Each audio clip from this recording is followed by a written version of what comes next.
Assalamualaikum warahmatullahi wabarakatuh.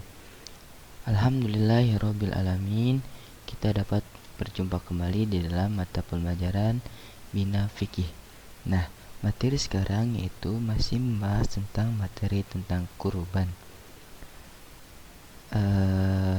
Untuk memulai pembelajaran kali ini, alangkah baiknya kita membacakan Al-Basmalah. Bismillahirrahmanirrahim.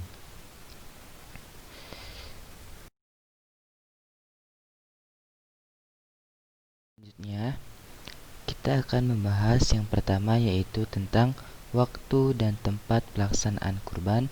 Yang kedua, hewan yang diperbolehkan untuk dikurbankan. Selanjutnya,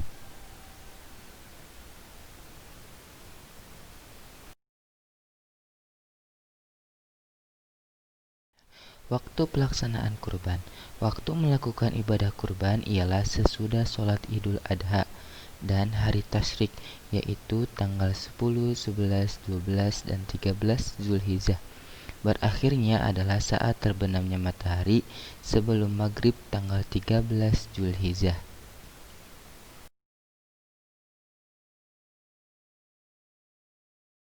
Nabi Shallallahu Alaihi Wasallam bersabda, "Man dzabaha qabla sholati fa innama yadbahu li nafsihi, wa man dzaba ba'da sholati wal khutbataini faqad atamma nusukahu asaba sunnatal muslimin." Artinya, barang siapa yang menyembelih kurban sebelum salat Idul Adha, maka sesungguhnya ia telah menyembelih untuk dirinya, dan siapa saja yang menyembelih kurban sesudah salat Idul Adha dan 2 khutbah, maka sesungguhnya ia telah menyempurnakan ibadahnya dan ia telah menjalankan aturan Islam. Nah, maksud dari hadis ini adalah kalau kita berkurban sebelum sholat Idul Adha, maka ganjarannya hanya untuk kita sendiri. Nah, tapi kalau kita berkurban sesudah sholat Idul Adha dan 3 hari-hari tasyrik, maka ganjarannya bagi kita dan bagi semua kaum muslimin. Menyembelih kurban sebaiknya pada siang hari, bukan malam hari, pada tanggal yang telah ditentukan itu, yaitu tanggal 10, 11, 12, dan 13 Zulhijjah. Menyembelih pada malam hari hukumnya sah, tetapi makruh. Kenapa disebut makruh? Karena kalau malam-malam itu tidak ketahuan bagaimana menerapkan sunnah Rasulullah. Nah, kalau kita melaksanakan pada siang hari, kita sama saja mensyiarkan atau menyebarkan agama Islam gitu ya. Selanjutnya, hewan yang diperbolehkan untuk dikurbankan. Hewan yang boleh dijadikan kurban adalah unta, sapi, kambing, atau domba. Selain hewan tersebut, misalnya ayam, itik, dan ikan, tidak boleh dijadikan kurban. Dalam bahasa Arab, kata bahimatul an'am, binatang ternak, hanya mencakup unta, sapi, dan kambing, bukan yang lainnya. Adapun kerbau disamakan dengan sapi, seekor domba atau kambing kurban untuk seorang, dan seekor unta, sapi, atau kerbau untuk 7 orang. Nah, jadi jika kita berkurban hanya 1 ekor sapi, maka pahalanya hanya 1 orang, atau bagi yang berkurban tersebut pahalanya 1 orang. Tetapi jika yang berkurban unta, sapi, atau kerbau, maka ganjarannya dibagi kepada 7 orang. Nah, 7 orang yang berkurban itu maka mendapatkan pahala. Nah, gitu ya. Selanjutnya, kondisi hewan kurban. Hewan yang dikurbankan haruslah sehat dan sudah cukup umur. Tidak boleh ada cacat atau cedera pada tubuhnya. Kurban merupakan cara untuk taqarrub, mendekatkan diri kepada Allah. Usahakan hewan yang dikurbankan harus berkualitas bagus, bukan kualitas sembarangan.